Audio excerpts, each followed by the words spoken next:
আসসালামু আলাইকুম, স্বাগতম বিডি রাইট নিউজ সংবাদে। আমি মোহাম্মদ রাজীব আজকের সব আন্তর্জাতিক খবর নিয়ে হাজির হয়েছি। শুরুতেই জানিয়ে দিব সংবাদ শিরোনাম, তারপর বিস্তারিত। ঐতিহাসিক অভিযানে অবশেষে নিরাপদে উদ্ধার সেই মার্কিন পাইলট। লেবানন সিরিয়া সীমান্ত ক্রসিংয়ে হামলা চালানো হবে ইসরায়েল। ক্রুকে উদ্ধার করলেও ইরান থেকে বের হতে পারেননি মার্কিন সেনারা। তুরস্কে এরদোয়ান জেলেনস্কি বৈঠক, জোরালো শান্তি উদ্যোগের আহ্বান। ইরানের পেট্রোকেমিক্যাল কমপ্লেক্সে যুক্তরাষ্ট্র ও ইসরায়েলের হামলা, নিহত ৫। আসসালামু আলাইকুম, স্বাগতম জানাচ্ছি বিডি রাইট নিউজ সংবাদে। আমি মোহাম্মদ রাজীব। এতক্ষণ শুনছিলেন সংবাদ শিরোনাম, এবার বিস্তারিত। ঐতিহাসিক এক অভিযানের সফল সমাপ্তি ঘটিয়ে অবশেষে নিরাপদে উদ্ধার করা হয়েছে সেই মার্কিন পাইলটকে, যাকে নিয়ে গত কয়েকদিন ধরে আন্তর্জাতিক মহলে ব্যাপক উত্তেজনা ও উদ্বেগ কাজ করছিল। এই উদ্ধার অভিযানটি কেবল একটি সামরিক সাফল্যই নয়, বরং এটি আধুনিক সমর কৌশলের ইতিহাসে একটি বড় উদাহরণ হয়ে থাকবে বলে মনে করছেন অনেক সমর বিশেষজ্ঞ। আপনারা নিশ্চয়ই জানেন যে প্রতিকূল পরিস্থিতির মধ্যে অত্যন্ত সাহসিকতার সাথে এই অপারেশনটি পরিচালনা করা হয়েছে এবং দীর্ঘ অপেক্ষার পর যখন সেই পাইলটকে সুরক্ষিত অবস্থায় পাওয়া গেল, তখন স্বাভাবিকভাবেই মার্কিন প্রতিরক্ষা দপ্তরে স্বস্তির নিঃশ্বাস ফিরে এসেছে। উদ্ধার অভিযানের বিস্তারিত তথ্য বিশ্লেষণ করলে দেখা যায় যে বিভিন্ন দেশের গোয়েন্দা সংস্থা এবং বিশেষ বাহিনীর মধ্যে এক অসাধারণ সমন্বয় ছিল এই সাফল্যের মূল চাবিকাঠি। পাইলটটি যে জায়গায় আটকা পড়েছিলেন সেখানে প্রবেশ করা ছিল রীতিমতো অসম্ভব এক চ্যালেঞ্জ, কিন্তু উন্নত ড্রোন প্রযুক্তি এবং নিবিড় পর্যবেক্ষণের মাধ্যমে তার সঠিক অবস্থান শনাক্ত করা সম্ভব হয়। সামাজিক যোগাযোগ মাধ্যমে অনেকেই এই ঘটনাকে সিনেমার গল্পের মতো রোমাঞ্চকর বলে বর্ণনা করছেন। আর আপনারাও চাইলে এই সাহসিকতা সম্পর্কে আপনাদের মতামত কমেন্টে জানাতে পারেন। এই অভিযানের প্রতিটি পর্যায় ছিল অত্যন্ত গোপনীয় এবং নিখুঁত পরিকল্পনার ফসল, যেখানে সামান্য ভুল হলেই বড় ধরনের প্রাণহানি ঘটতে পারত। বিশ্লেষকরা বলছেন, এই উদ্ধার কাজ সফল হওয়ার ফলে ভবিষ্যতে এ ধরনের সংকটে উদ্ধার অভিযান পরিচালনার ক্ষেত্রে একটি নতুন স্ট্যান্ডার্ড তৈরি হল। আপনারা যারা নিয়মিত আমাদের খবরের আপডেট পেতে চান, তারা অবশ্যই ভিডিওতে একটি লাইক দিয়ে আমাদের চ্যানেলটি সাবস্ক্রাইব করে রাখুন। ঘটনার পরবর্তী সময়ে উদ্ধার হওয়া পাইলটকে দ্রুত চিকিৎসার জন্য নিয়ে যাওয়া হয়েছে এবং তার শারীরিক অবস্থা এখন স্থিতিশীল বলে জানানো হয়েছে। লেবানন ও সিরিয়ার মধ্যকার যে সীমান্ত ক্রসিং রয়েছে, সেখানে সামরিক অভিযান পরিচালনা করার একটি কঠোর বার্তা দিয়েছে ইসরায়েল, যা এই অঞ্চলের স্থিতিশীলতাকে নতুন করে হুমকির মুখে ঠেলে দিয়েছে। ইসরায়েলি কর্তৃপক্ষের দাবি অনুযায়ী এই সীমান্তপথ ব্যবহার করে অনিয়মিত এবং সন্দেহজনক মালামাল পারাপার করা হচ্ছে, যা তাদের জাতীয় নিরাপত্তার জন্য বড় ধরনের উদ্বেগের কারণ হয়ে দাঁড়িয়েছে। ফলে তারা স্পষ্টভাবে জানিয়ে দিয়েছে যে যে কোনো সময় এই গুরুত্বপূর্ণ ক্রসিং পয়েন্টে হামলা চালানো হতে পারে। এই ঘোষণা আসার পরপরই লেবানন এবং সিরিয়ার সীমান্ত এলাকায় তীব্র উত্তেজনা ছড়িয়ে পড়েছে এবং সাধারণ মানুষের মধ্যে এক ধরনের আতঙ্ক বিরাজ করছে। আপনারা যদি মানচিত্রের দিকে তাকান, তবে দেখবেন যে এই ক্রসিংটি দুই দেশের অর্থনৈতিক ও সামাজিক যোগাযোগের জন্য অত্যন্ত গুরুত্বপূর্ণ এবং এখানে কোনো হামলা হলে তার প্রভাব পুরো মধ্যপ্রাচ্যে অনুভূত হবে। আন্তর্জাতিক কূটনৈতিক মহল এখন এই পরিস্থিতি শান্ত করার চেষ্টা করছে এবং বিভিন্ন পক্ষ থেকে সংযত থাকার আহ্বান জানানো হচ্ছে। ইসরায়েলের এই হুমকিকে হালকাভাবে নেয়ার কোনো সুযোগ নেই, কারণ অতীতেও তারা এ ধরনের সতর্কবার্তা দেওয়ার পর তা বাস্তবায়ন করেছে। বিশ্লেষকরা মনে করছেন, এই সম্ভাব্য হামলা হলে অঞ্চলের সাপ্লাই চেইন যেমন ক্ষতিগ্রস্ত হবে, তেমনি মানবিক সংকট আরও ঘনীভূত হওয়ার সম্ভাবনা রয়েছে। আপনারা কি মনে করেন, এই উত্তেজনার সমাধান আলোচনার মাধ্যমে সম্ভব? আপনার মূল্যবান মতামত আমাদের কমেন্ট বক্সে লিখে জানান। এদিকে সিরিয়া ও লেবানন সরকার আন্তর্জাতিক সম্প্রদায়ের হস্তক্ষেপ কামনা করেছে, যাতে কোনো ধরনের বড় সংঘাত এড়ানো যায়। সীমানা সংলগ্ন গ্রামগুলোর বাসিন্দারা এরই মধ্যে এলাকা ছাড়তে শুরু করেছেন বলে খবর পাওয়া যাচ্ছে। ড্রোন ও গোয়েন্দা বিমানের মাধ্যমে এই সীমান্ত এলাকায় নজরদারি কয়েক গুণ বাড়িয়ে দিয়েছে ইসরায়েলি প্রতিরক্ষা বাহিনী। আমরা নিয়মিতভাবে এই পরিস্থিতির দিকে নজর রাখছি এবং প্রতিটি মুহূর্তের আপডেট আপনাদের সামনে তুলে ধরছি।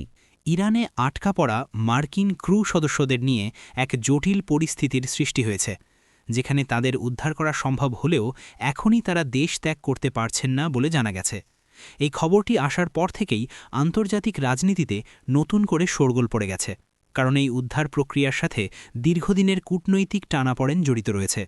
যদিও শুরুতে মনে করা হয়েছিল উদ্ধার হওয়া মাত্রই তারা নিরাপদে নিজ দেশে ফিরতে পারবেন, কিন্তু আইনি ও কৌশলগত জটিলতায় তারা এখনও সেখানেই অবস্থান করছেন। ইরানের পক্ষ থেকে জানানো হয়েছে যে নির্দিষ্ট কিছু প্রোটোকল এবং আইনি প্রক্রিয়া সম্পন্ন না হওয়া পর্যন্ত তাদের মুভমেন্টের উপর বিধিনিষেধ বজায় থাকবে। এটি মূলত একটি দীর্ঘস্থায়ী স্নায়ুযুদ্ধের অংশ বলে মনে করছেন অনেক ভূরাজনৈতিক বিশ্লেষক, যারা মনে করেন প্রতিটি পদক্ষেপ এখানে অত্যন্ত সতর্কতার সাথে নিতে হয়। আপনারা যারা নিয়মিত বিশ্ব সংবাদ অনুসরণ করেন তারা জানেন যে ইরান ও যুক্তরাষ্ট্রের সম্পর্কের প্রেক্ষাপট কতটা সংবেদনশীল। ক্রু সদস্যদের উদ্ধার হওয়াটা অবশ্যই একটা বড় ইতিবাচক খবর ছিল, কিন্তু এই আটকে পড়াটা এখন নতুন এক দুশ্চিন্তার কারণ হয়ে দাঁড়িয়েছে। পরিবারের সদস্যরা তাদের ফেরার প্রতীক্ষায় দিন গুনছেন এবং আন্তর্জাতিক মানবাধিকার সংস্থাগুলো পরিস্থিতি পর্যবেক্ষণ করছে। এই পরিস্থিতিতে দুই দেশের মধ্যে পর্দার অন্তরালে কোনো আলোচনা চলছে কিনা তা নিয়ে নানা গুঞ্জন শোনা যাচ্ছে। আপনারা যদি মনে করেন এই ধরনের মানবিক ইস্যুতে রাজনীতির ঊর্ধ্বে থাকা উচিত, তবে ভিডিওটি শেয়ার করে জনমত তৈরি করতে সহায়তা করুন। আমরা সবসময় চেষ্টা করি সঠিক এবং নিরপেক্ষ তথ্য আপনাদের সামনে নিয়ে আসতে। তবে ইরানের ভূমি থেকে এই মুহূর্তে বের হতে না পারার বিষয়টি ক্রুদের নিরাপত্তার জন্য কতটা ঝুঁকিপূর্ণ হতে পারে তা নিয়ে জল্পনা কল্পনা থামছে না। স্থানীয় মিডিয়াগুলোর রিপোর্ট অনুযায়ী ক্রু সদস্যরা একটি নিরাপদ স্থানে অবস্থান করছেন ঠিকই, কিন্তু তাদের স্বাধীনতার ব্যাপারে এখনও কোনো চূড়ান্ত সিদ্ধান্ত আসেনি। তুরস্কে সম্প্রতি এরদোয়ান এবং জেলেন্সকির মধ্যে একটি অত্যন্ত গুরুত্বপূর্ণ বৈঠক অনুষ্ঠিত হয়েছে, যেখানে দুই নেতাই জোরালোভাবে শান্তি উদ্যোগ বাস্তবায়নের আহ্বান জানিয়েছেন। ইউক্রেন এবং রাশিয়ার মধ্যকার চলমান সংকটের সমাধানে তুরস্ক বরাবরই একটি মধ্যস্থতাকারীর ভূমিকা পালন করে আসছে এবং এই বৈঠকের মাধ্যমে সেই অবস্থান আরও দৃঢ় হল। প্রেসিডেন্ট এরদোয়ান স্পষ্টভাবেই জানিয়েছেন যে আলোচনার মাধ্যমে সমস্যার সমাধান সম্ভব এবং তুরস্ক এর জন্য সব ধরনের সহযোগিতা করতে প্রস্তুত। অন্যদিকে জেলেন্সকি তুরস্কের এই উদ্যোগকে স্বাগত জানিয়েছেন এবং মনে করেন যে আঞ্চলিক স্থিতিশীলতা ফিরিয়ে আনতে এ ধরনের সংলাপের কোনো বিকল্প নেই। বৈঠকের পর এক যৌথ সংবাদ সম্মেলনে দুই নেতাই দীর্ঘমেয়াদী শান্তির রূপরেখা নিয়ে কথা বলেন এবং মানবিক সহায়তা কার্যক্রম চালিয়ে যাওয়ার প্রতিশ্রুতি দেন।